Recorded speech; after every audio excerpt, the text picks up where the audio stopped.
नमस्कार, स्पोर्ट्स 9 में आप सभी का स्वागत है। मैं हूं शिवेंद्र, मेरे साथ हैं मेरी सहयोगी अंकिता और साथ ही साथ एशिया कप को लेकर एक बड़ी धमाकेदार अपडेट ये है कि अब तक हर तरफ से खबर ये आ रही थी, चर्चा ये थी कि शुभमन गिल को टी20 टीम में वापस लाया जा रहा है और ना सिर्फ उनकी वापसी हो रही है बल्कि वो ओपनिंग करेंगे और साथ ही साथ उनको वाइस कैप्टन यानी उप कप्तान की जिम्मेदारी भी दी जाएगी। लेकिन अब जो बड़ी अपडेट है वो आज हमारी वॉल पर है। गिल को ना चुनने की गंभीर मजबूरी। असल में गिल को ना चुनना मजबूरी हो गई क्योंकि उनको चुनने पर बहुत सारे समीकरण बदल रहे हैं। इसी पर बातचीत करेंगे, साथ ही साथ एशिया कप को लेकर जो तमाम अपडेट्स हैं उस पर बातचीत करेंगे और पाकिस्तान की टीम से दो बड़े खिलाड़ी यानी उनके सबसे बड़े स्टार जो रहे हैं बाबर आजम, वो ड्रॉप हो चुके हैं, उन पर भी बात करेंगे। लेकिन शुरुआत कर लेते हैं शुभमन गिल पर बदले इस समीकरण से। दिखा दीजिए अपडेट जो ये बताता है कि गिल को एशिया कप से बाहर रखा जा सकता है। कई बार ऐसा होता है कि चाहते हुए भी आप बहुत कड़े फैसले आपको लेने पड़ जाते हैं। किसी खिलाड़ी को आप चाहते तो हैं कि वो प्लेइंग 11 में रहे, लेकिन आप उसको जगह नहीं दे पाते क्योंकि कई तरह की मजबूरियां होती हैं। सिलेक्टर्स टीम में जगह ना दे पाने को लेकर मजबूर हैं। पिछले एक साल से गिल टी20 टीम का हिस्सा नहीं है और उनके ना रहने पर टीम ने लगातार अच्छी परफॉर्मेंस की है। अब ऐसे में एक खिलाड़ी को लाकर जगह दी जाए, वो डिजर्व भी करता है क्योंकि वो आपकी टेस्ट टीम का कप्तान है, बहुत ही शानदार फॉर्म में है। और उसके अलावा जो आप एक ब्रांड कहते हैं ना कि हमारी इंडियन क्रिकेट का चेहरा, कभी वो चेहरा सचिन तेंदुलकर थे, फिर वो चेहरा विराट कोहली हुए, काफी समय तक वो चेहरा रोहित शर्मा भी रहे। अब वो अगला चेहरा अगर शुभमन गिल है तो आप चाहेंगे कि वो हर फॉर्मेट में खेले, लेकिन फिर वही जो मैंने कहा कि मजबूरी ऐसी बन रही है कि शायद वो आपको एशिया कप की टीम में ना दिखाई दें, जो सोर्सेस से खबर आ रही है।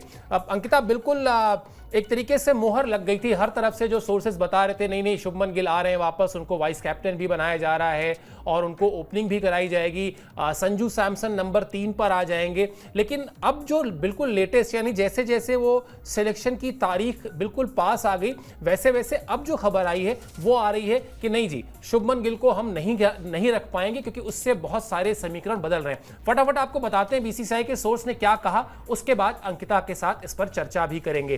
कोर्ट प्लेट दिखा दीजिए। अगर गिल को टीम में चुना जाता है तो उन्हें सीधे टॉप ऑर्डर में बल्लेबाजी का मौका देना होगा। अगर उन्हें प्लेइंग 11 में शामिल नहीं किया जाना है तो उन्हें चुनने का कोई मतलब ही नहीं है। इसके अलावा यह संजू सैमसन के साथ ठीक नहीं होगा। उन्होंने पहले अच्छा प्रदर्शन किया है, फिर भी अगर गिल को मौका दिया जाता है तो संजू को बाहर बैठना होगा और जितेश शर्मा को मौका मिल सकता है। यह बीसीसीआई के सोर्सेस ने के हवाले से खबर है। अंकिता, वही है कि देखिए, अगर आपको मौका मिल जाता, अगर बहुत सारी चीजें नहीं बदलनी होती, सिर्फ एक बदलाव करना होता तो शायद आप वो बदलाव करते, शुभमन गिल को टीम में ले आते, प्लेइंग 11 में रखते और आप उनको खिला देते। लेकिन अब बदलाव कई सारे करने पड़ेंगे। आपको वाइस कैप्टन, जिसने अक्षर पटेल ने कुछ भी गलत नहीं किया, आपको वाइस कैप्टन से हटाना पड़ेगा। आपको संजू सैमसन ने कुछ नहीं गलत किया लेकिन आपको ओपन से हटाना पड़ेगा। मतलब एक टीम, एक खिलाड़ी को लाने के लिए कई सारे बदलाव करने पड़ेंगे।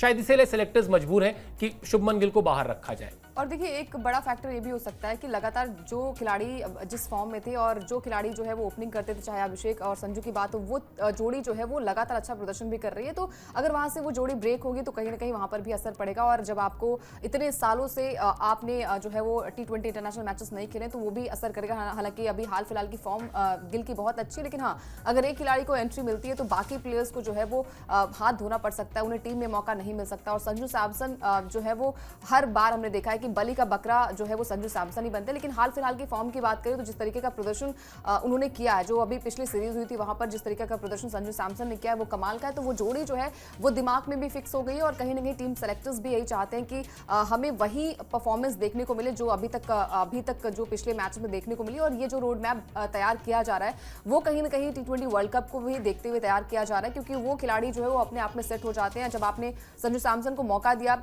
आपने कुछ बातचीत की होगी कि भाई आप ओपन जो है वो कर सकते हैं। आईपीएल में जिस तरीके का प्रदर्शन रहा है संजू सैमसन का, उसी के मद्देनजर यहाँ पर भी जब उन्हें मौका दिया गया तो वहां से उन्होंने अपने आप को प्रूव किया। एक दो मैचेस में स्टार्टिंग में थोड़ा सा स्ट्रगल वो करते नजर आए, लेकिन जैसे जैसे बाकी मैचेस में उन्हें मौका मिलता गया उन्होंने उसका भरपूर फायदा उठाया और संजू सैमसन का जो प्रदर्शन रहा है वो कमाल का रहा है। इसके अलावा अगर जैसे आपने बात की कि अगर आप गिल को टीम में शामिल करेंगे तो कहीं ना कहीं फिर अक्षर पटेल पर भी तलवार लटकेगी कि आप उन्हें टीम में कैसे एडजस्ट करेंगे, क्योंकि गिल जो है वो जैसे एंट्री करेंगे वो कप्तानी के हकदार जो है वो हो जाएंगे। तो तमाम सारी चीज़ें हैं कि मतलब एक प्लेयर के चलते आप बाकी टीम कॉम्बिनेशन को नहीं छेड़खानी कर सकते। हालांकि पाकिस्तान ने 17 सदस्यीय स्क्वाड का ऐलान किया, तो ऐसा अनुमान लगाया जा रहा है कि भारतीय टीम भी जो है वो 17 सदस्यीय स्क्वाड का ऐलान कर सकती है। अब देखिए, स्क्वाड में अगर जगह मिलती भी है तो फिर आपको प्लेइंग 11 के लिए दिक्कतें पैदा हो सकती है। तो गिल की जो सबसे ज़्यादा चर्चाएं अभी तक हो रही थी कि भाई नंबर 3 पर जो है वो संजू खेल लेंगे, ओपनिंग जो है वो गिल करेंगे। अब देखिए क्या होता है, ये तमाम सारी चीज़ें जो है वो गंभीर पर भी डिपेंड करती है। टीम सेलेक्टर्स क्या चाहते हैं और जो अभी तक प्रदर्शन रहा है बाकी प्लेयर्स का, वो भी कहीं ना कहीं मैटर करता है।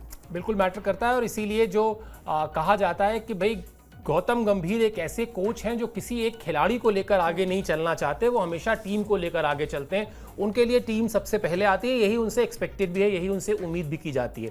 ऐसे में अगर वो जो मुझे पता है वो भी चाहते होंगे कि शुभमन गिल खेलें, लेकिन पहली चीज़ जो समझनी होगी वो ये कि अगर आप शुभमन गिल को, जो बीसीसीआई के सोर्सेज के हवाले से हमने आपको दिखाया भी, कि अगर आप संजू सैमसन को स्क्वाड में रखते हैं, माफ कीजिए शुभमन गिल को अगर आप स्क्वाड में रखते हैं, तो फिर आपको उनको प्लेइंग 11 में खिलाना पड़ेगा। आप ऐसा नहीं हो सकता कि इतने बड़े स्टार को, जो आपके टेस्ट टीम का कैप्टन है, उसको स्क्वाड में रख लें और प्लेइंग 11 में मौका ना दें, तो ये फिर गलत मैसेज जाएगा। इसलिए आपको अगर रखना है तो आपको उन्हें खिलाना भी पड़ेगा। और फिर वही बात है कि अगर आप संजू सैमसन को नंबर 3 पे खिलाते हो तो हो सकता है आपको लगे कि नहीं, हम संजू की बजाय जितेश को खिलाएंगे। जितेश बेहतर फिनिशर भी हैं, विकेट कीपिंग भी कर लेते हैं, विकेट कीपर ही हैं मूलतः, तो इसलिए बहुत सारी चीजें चेंज होंगी। इसलिए भी शायद शुभमन गिल को थोड़ा सा वेट एंड वॉच किया जा सकता है। तो सब कुछ निर्भर करता है, जैसा अंकिता ने कहा, कि गौतम गंभीर क्या चाहते हैं, अजीत अगरकर क्या चाहते हैं, और अगले साल जो T20 वर्ल्ड कप है उसको लेकर किस तरह का रोड मैप भारतीय टीम खींचना चाहती है। एक अच्छी खासी जो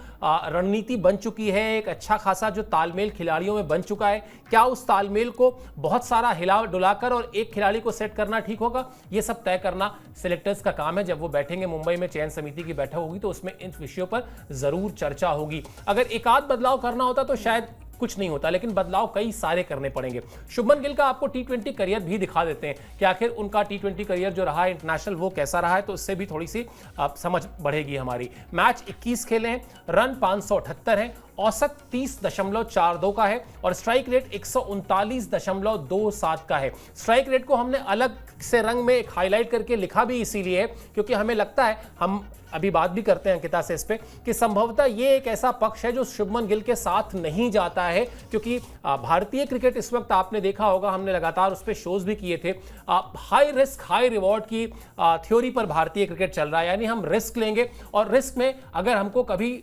चोट खानी पड़े, हमको हार का सामना करना पड़े, हम उससे घबराएंगे नहीं, लेकिन जब हमारा फायदा होगा तो वो बड़ा फायदा होगा। अब यहां पर 140 की जो स्ट्राइक रेट है अंकिता, मुझे लगता है कि शायद T20 फॉर्मेट में जिस तरह की स्ट्राइक रेट आप चाहते हैं कि वो 170 160 कम से कम स्ट्राइक रेट रहे आपके ऊपर के बल्लेबाजों की, ताकि स्कोरबोर्ड पर आप ठीक ठाक रन जोड़ सकें, थोड़ा सा ये मुझे लगता है शायद रोकता होगा T20 में उनको लेने से, और इसीलिए एक साल से है भी नहीं वो T20 टीम में। देखिए वही चीज़ है ना कि अगर हम कंपैरिजन करें संजू से, अभिषेक से, तो उनके स्ट्राइक रेट जो है वो कमाल की है, तो वो भी एक चीज़ मैटर करती है। और नंबर 3 की आपने अगर बात की तो वहाँ पर जब कोई खिलाड़ी जो है वो अपने इच्छा से जो है वो बोलता है कि नंबर 3 पर मुझे बल्लेबाजी करनी चाहिए, वो है तिलक वर्मा, और लगातार वहाँ पर नंबर 3 पर वो फिक्स्ड हैं, तो वहाँ से बल्लेबाजी वो अपने लिए अच्छी कर रहे हैं, तो कहीं ना कहीं वो भी छेड़खानी जो है वो सिलेक्टर्स नहीं करेंगे। तो बहुत सारी चीज़ें मैटर करती हैं, और खासकर T20 फॉर्मेट में तो स्ट्राइक रेट जो है वो बहुत ज़्यादा मैटर करता है। आप तेज़ शुरुआत दिलाएं, आप पावर प्ले में जितने रन बनाएं वो टीम के लिए बहुत अच्छा माना जाता है, और ये काम जो है वो अभी तक संजू सैमसन और अभिषेक शर्मा की जोड़ी ने कमाल का प्रदर्शन किया, तो वो भी तमाम सारी चीज़ें जो है वो मैटर करती है। लेकिन सबसे ज़्यादा जो मैटर करती है वो ये करती है कि अगर आप शुभमन गिल को टीम में शामिल करेंगे तो डेफिनेटली आप ये सोचेंगे कि भाई T20 वर्ल्ड कप का हिस्सा वो मलाल जो है वो गिल को रहेगा, क्योंकि साल 2024 में भी वो टीम इंडिया का हिस्सा नहीं थे। जायसवाल को जो है वो शामिल किया गया था, हालांकि जायसवाल जो है एक भी मैच नहीं खेल पाए थे, लेकिन वही चीज़ें होती है कि आप चाहते हैं कि T20 वर्ल्ड कप बड़े टूर्नामेंट्स का आप हिस्सा हो, और इसमें कोई दो राय नहीं है कि गिल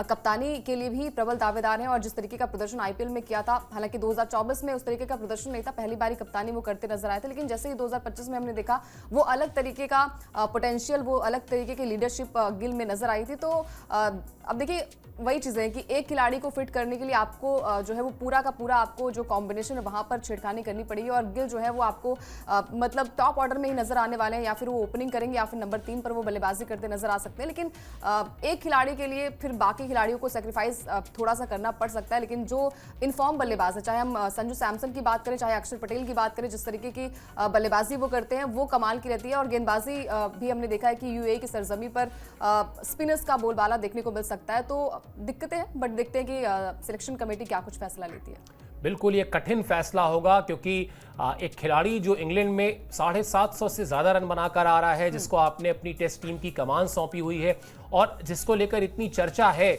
और सबसे बड़ी चर्चा ये है कि आपका जो अगला बड़ा खिलाड़ी विश्व क्रिकेट में भारत को रिप्रेजेंट करने वाला है वो है शुभमन गिल। अगर उनको बाहर किया जाता है तो ये आसान फैसला नहीं होगा। लेकिन फिर दोबारा हम बता रहे हैं आपको, दोबारा क्या तिबारा बता रहे हैं बल्कि कहा जाए तो, कि दिक्कत यही है कि एक बदलाव करने भर से शुभमन गिल को जगह नहीं मिलेगी, बदलाव कई करने पड़ेंगे। और शायद वो बदलाव सिलेक्टर्स को ऐसा लगता है कि भारी पड़ सकते हैं, उनका नुकसान हो सकता है। और अगर उनका नुकसान हो गया तो फिर यह सवाल उठेगा कि एक खिलाड़ी को टीम में जगह देने के लिए अच्छे भले तालमेल को, अच्छे भले संयोजन को, अच्छे भले कॉम्बिनेशन को, अच्छी भली जीतती हुई आ रही टीम को क्यों छेड़ा गया। तो शायद सेलेक्टर्स अभी थोड़ा सा इस रिस्क से, इस जोखिम से बचना चाहेंगे। चलिए एशिया कप को लेकर और आपको अपडेट बता देते हैं। रवाना होगी टीम थोड़ा जल्दी, पहले ही, मतलब जो शेड्यूल जब से शुरू हो रहा है उससे पहले रवाना होगी, ऐसी प्लानिंग है। ऐसा इसलिए क्योंकि बेंगलुरु में कैंप लगाने का प्रस्ताव था, लेकिन भारतीय टीम मैनेजमेंट ये चाहती थी कि वो यूएई चली जाए पहले और वहां जाकर वो एक दो अच्छे फुल फ्लेजेड नेट सेशन कर सके। 9 सितंबर से यूएई में एशिया कप शुरू हो रहा है। 10 सितंबर को भारत का पहला मैच यूएई से है। हालांकि इस मैच को लेकर कोई बहुत वो नहीं है, लेकिन हाँ जो हाई प्रोफाइल मैच है वो 14 तारीख को है। वो भारत को पाकिस्तान के खिलाफ खेलना है और यूएई में दोनों ही टीमों के जो रिकॉर्ड्स हैं उसमें पाकिस्तान थोड़ा सा एज है उसको, और वहां पर एक मैच पाकिस्तान ने 10 विकेट के अंतर से भारत को हराया भी है। तो जो थोड़ी सी सावधानी बरतनी है वो 14 के मैच को लेकर बरतनी है। हालांकि हाल फिलहाल के रिकॉर्ड्स अगर आप देखेंगे तो भारतीय टीम कहीं ज्यादा मजबूत टीम है, कहीं ज्यादा बेहतर टीम है पाकिस्तान के मुकाबले। लेकिन अंकिता ठीक है, अगर आप बेंगलुरु में कैंप लगाएं, इससे अच्छा आप सीधा 3-4 दिन पहले वहां चले जाएं। कोई बहुत लंबा ट्रैवल भी नहीं है और यूएई मतलब भारत के आधे से ज्यादा खिलाड़ियों के लिए अनदर होम टाइप वाला मामला है। आते जाते रहते हैं, वहां पे तमाम सारी चीजें होती रहती हैं। इसके अलावा हाल के दिनों में चूंकि पाकिस्तान नहीं जा रहे हैं तो न्यूट्रल वेन्यू के नाम पे भी आप वहां खेलते रहें, तो आप चले जाएं यूएई, दो फुल फ्लेजेड आपको नेट सेशन मिल गए। अच्छा है, आप वहां की आबो हवा से थोड़े से और परिचित हो जाएंगे, थोड़े से और एक तरीके से वहां पर जाकर अनुकूल हो जाएंगे उसके। बिल्कुल, और हाल फिलहाल में चैंपियंस ट्रॉफी भी भारतीय टीम ने खेली थी, तो बहुत सारे प्लेयर्स उसका भी हिस्सा थे। तो ये चीजें हमने देखी भी है कि यूएई की कंडीशंस जो है वो कहीं ना कहीं भारतीय टीम जो है, भारतीय प्लेयर्स जो है वो वाकिफ हैं, और वहां पर जाकर अगर आप पहले से प्रैक्टिस करेंगे तो आपके लिए और भी अच्छा हो जाएगा। हालांकि पाकिस्तान की टीम ट्राई सीरीज भी वहां पर खेलेगी, तो कहीं ना कहीं उनकी जो दिक्कतें हैं वो थोड़ी सी और भी ज्यादा सॉल्व हो सकती है। भारतीय टीम की अगर हम बात करें तो भारतीय टीम जो है वो हाल फिलहाल में अच्छा प्रदर्शन करके आ रही है, लेकिन जब भी पाकिस्तान की टीम की बात होती है तो हमेशा हमारा जो उत्साह रहता है, हमारा जोश जो रहता है वो और ज़्यादा हाई रहता है, और हम और भी ज़्यादा टीम से उम्मीद करते हैं कि वो अच्छा प्रदर्शन करे। मतलब पाकिस्तान सामने तो आपको हराना ही, किसी भी हाल में हारना तो नहीं है। हालांकि टीम इंडिया लगातार अच्छा प्रदर्शन करके आ रही है, तो नो डाउट बहुत अच्छा प्रदर्शन करेगी। लेकिन जब भी पाकिस्तान से मुकाबला होता है तो कहीं ना कहीं जो दिल और दिमाग दोनों यही कहता है कि हार के तो नहीं आना है, कैसे भी करके बुरी तरीके से हराना है पाकिस्तान की टीम को। और पाकिस्तान की टीम हाल फिलहाल में हार कर भी आ रही है, मतलब छोटी टीमों से अगर हार जाती है, हालांकि कभी भी दिमाग में ये नहीं रखना चाहिए कि छोटी टीम है या बड़ी टीम है, आपको वहां पर जाकर अच्छा प्रदर्शन करना होता है। और टीम इंडिया जो है वो वाकिफ है, और प्रैक्टिस अगर आप करेंगे तो डेफिनेटली आप अच्छा प्रदर्शन करेंगे। बिल्कुल, और पाकिस्तान की टीम ना सिर्फ हार के आ रही है बल्कि वो वेस्ट इंडीज के खिलाफ जो तीसरा वनडे हारी उसमें जीत और हार का फर्क 202 रन का था। वेस्ट इंडीज की टीम ने 34-35 साल बाद पाकिस्तान को वनडे सीरीज में हराया है, तो शोल्डर्स डाउन है। बड़े प्लेयर्स उनके ड्रॉप किए गए। हालांकि T20 फॉर्मेट में वो खिलाड़ी पहले भी नहीं थे, उस पर भी हम आपको लास्ट में अपडेट देंगे। लेकिन अभी आपको अच्छी खबर बता देते हैं। अच्छी खबर ये है कि वो जो सस्पेंस चल रहा था ना, तमाम सारी फिटनेस रिपोर्ट्स आनी थी एनसीए से, वहां से सबसे जरूरी जो फिटनेस रिपोर्ट थी वो आ गई है, और वो फिटनेस रिपोर्ट थी सूर्य कुमार यादव की। 100% फिट है, कहीं कोई प्रॉब्लम नहीं है, सब कुछ एकदम बढ़िया हो गया है। और उनकी जो वो 360 डिग्री वाली जो बैटिंग की इमेज है वो देखने को मिलेगी एशिया कप में। अपडेट दिखा दीजिए। एशिया कप के लिए 100% फिट है सूर्य कुमार यादव। एनसीए ने दिया कप्तान सूर्या को फिटनेस सर्टिफिकेट। जसप्रीत बुमराह भी एशिया कप 2025 खेलने के लिए तैयार हैं। सेलेक्टर्स को खुद ये जानकारी उन्होंने दी है कि वो खेलना चाहते हैं और 19 तारीख को हो सकता है टीम इंडिया का चयन। ये खबर हम आपको पिछले एक हफ्ते से बता रहे हैं लगातार कि किस तरह से 19 तारीख को सिलेक्शन आपको होता सुनाई देगा जब मुंबई में जब सेलेक्टर्स बैठेंगे। लेकिन अभी जो बड़ी खबर, जो बड़ा अपडेट फिटनेस को लेकर है, वो सूर्या का अपडेट और उसके साथ साथ जसप्रीत बुमराह का खेलना।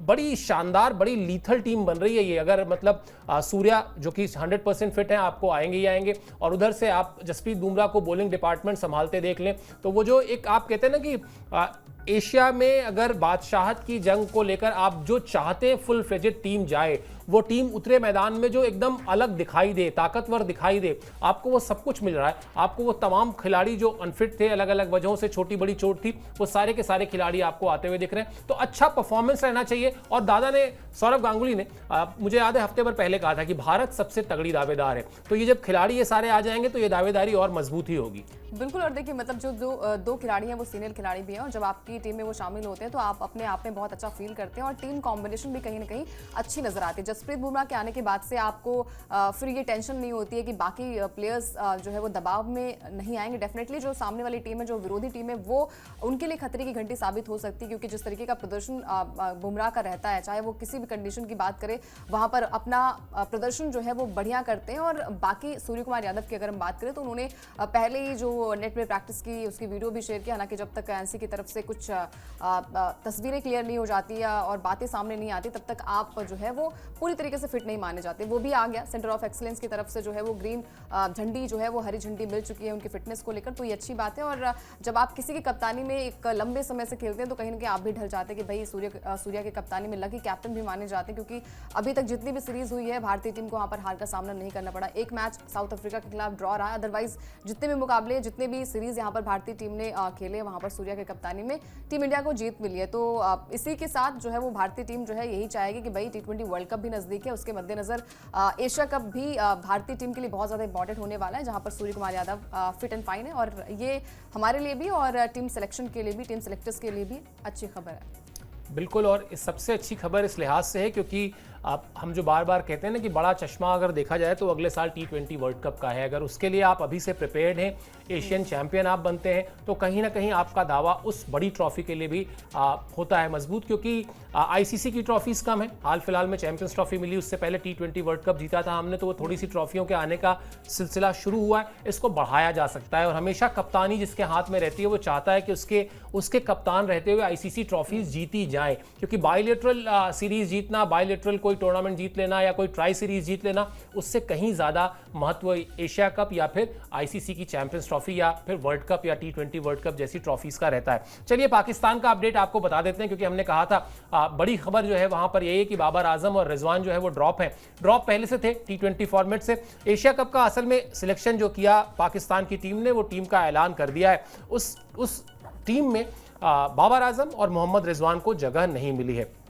दिसंबर 2024 से T20 टीम से ये दोनों बाहर हैं, यानी लगभग आप देख लीजिए 8 महीने हो गए। 8 महीने से T20 फॉर्मेट में इन दोनों को जगह नहीं मिली है। सलमान अली आगा के हाथों में टीम की कमान रहेगी और चोट के बाद फकर जमान की टीम में वापसी हो गई है। यानी मैसेज बड़ा लाउड एंड क्लियर है अंकिता, बाबर आजम के लिए भी और मोहम्मद रिजवान के लिए भी, कि आपकी परफॉर्मेंस अब ऐसी नहीं है या आपके अंदर अब उस तरह का गेम नहीं रह गया है कि हम आपको T20 में शामिल करें। भले ही बड़ा टूर्नामेंट है, भले ही एक बड़े टूर्नामेंट में अनुभवी खिलाड़ियों की कई बार जरूरत होती है, लेकिन अब हम यानी पाकिस्तान क्रिकेट बोर्ड जो है वो ये मैसेज दे रहा है कि अब हम बाबर आजम और मोहम्मद रिजवान से आगे बढ़ चुके हैं T20 फॉर्मेट में। देखिए आगे तो बढ़ जाएंगे, लेकिन बाकी प्लेयर्स का भी परफॉर्मेंस जो है वो आप देख लीजिए किस तरीके का पाकिस्तान का प्रदर्शन रहा है। हालांकि उम्मीद यही है कि अच्छा क्रिकेट खेलें, किसी छोटी टीम से इस तरीके से ना हार जाएं कि भाई आप 200 के आंकड़ों रन से मार्जिन से, 100 रन के मार्जिन से आप हार जाते। तो पाकिस्तान की टीम आप जितने नाम को आप देखेंगे तो आई थिंक पहचानना भी मुश्किल है। 1-2 नाम अगर आप छोड़ दें तो बाबर आजम और रिजवान का नाम जो है वो हमेशा से थोड़ा सा टॉप में रहा है। जब भी बात आती है तो कम से कम ये रहता है कि चलिए ठीक है, अब जो कंपैरिजन किया जाता है तो तक जाता था विराट कोहली से, बड़े प्लेयर से, क्या वो कंपैरिजन कंपैरिजन अब यहाँ पर खत्म होता नजर आ रहा है, क्योंकि T20 फॉर्मेट की अगर हम बात करें तो छोटा फॉर्मेट है जहाँ से आप रन्स जो है वो बना सकते हैं। और रिकॉर्ड में अगर हम बात करें रिकॉर्ड बुक में तो अच्छे खासे रन्स भी हैं बाबर आजम के, लेकिन हाल फिलहाल की परफॉर्मेंस, हाल फिलहाल की जो हम कहते हैं ना कि आप किस तरीके से प्रदर्शन करते हैं, अपनी टीम को जिताते हैं या नहीं जिताते हैं, तो हर बार पाकिस्तान की टीम में यही उलटफेर देखता है कि जो बड़े नाम होते हैं, बड़े प्लेयर्स होते हैं, अगर वो अच्छा प्रदर्शन नहीं करेंगे तो बाकी प्लेयर्स भी कतार में है, बाकी प्लेयर्स भी जो है वो आपकी लिस्ट में है। तो कहीं ना कहीं बाबर आजम और रिजवान का ना होना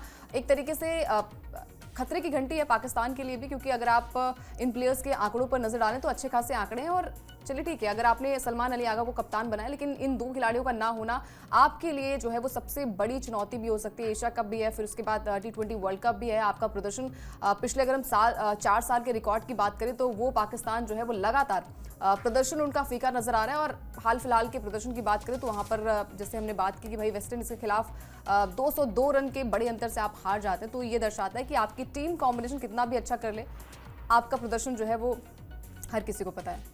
बिल्कुल, और होता यही है कि ये जब बड़े खिलाड़ियों को ड्रॉप करके नए खिलाड़ियों को मौका दिया जाता है तो ये सिक्के के दो पहलू जैसा है। उदाहरण के लिए अभी इंग्लैंड दौरे पर भारतीय टीम गई थी जहां रोहित शर्मा नहीं थे, विराट कोहली नहीं थे, आर अश्विन नहीं थे। यही डर था, जो डर अभी अंकिता ने बताया पाकिस्तान की टीम को लेकर, यही डर तब भारत की टीम को लेकर था कि टेस्ट फॉर्मेट में इंग्लैंड में जाकर रोहित, विराट, अश्विन के बिना भारतीय टीम क्या करेगी। लेकिन भारतीय टीम ने क्या किया, 2-2 से टेस्ट सीरीज बराबर कर दी और कहीं ना कहीं पूरी सीरीज में एक मनोवैज्ञानिक जीत जो है वो भारत की रही। अब पाकिस्तान के जो यंगस्टर्स हैं उनके सामने भी ये चैलेंज है, अगर उनको मौका मिला है तो साबित करें कि हाँ उनके अंदर वो पोटेंशियल है, वो दमखम है कि वो पाकिस्तान की टीम को रिप्रेजेंट कर सकते हैं, ना सिर्फ रिप्रेजेंट कर सकते हैं बल्कि वहां पर अपनी जगह सुनिश्चित कर सकते हैं, मजबूत कर सकते हैं, तब तो फायदा है। वरना अगर आप वहां पर हार के चले आए तो शायद फिर ये मांग उठने लगेगी कि नहीं नहीं नहीं, बाबर आजम को वापस लाइए, मोहम्मद रिजवान को वापस लाइए, हमें अनुभव की जरूरत है। तो ये जैसा मैंने कहा सिक्के के दो पहलू हैं,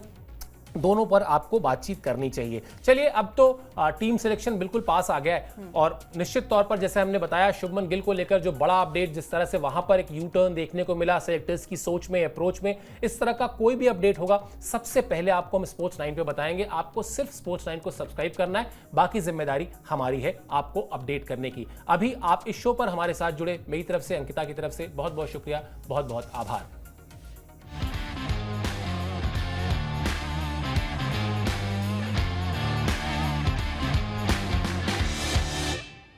सीक्रेट रेसिपी MDH का जीरा सब जल जीरा मसाला।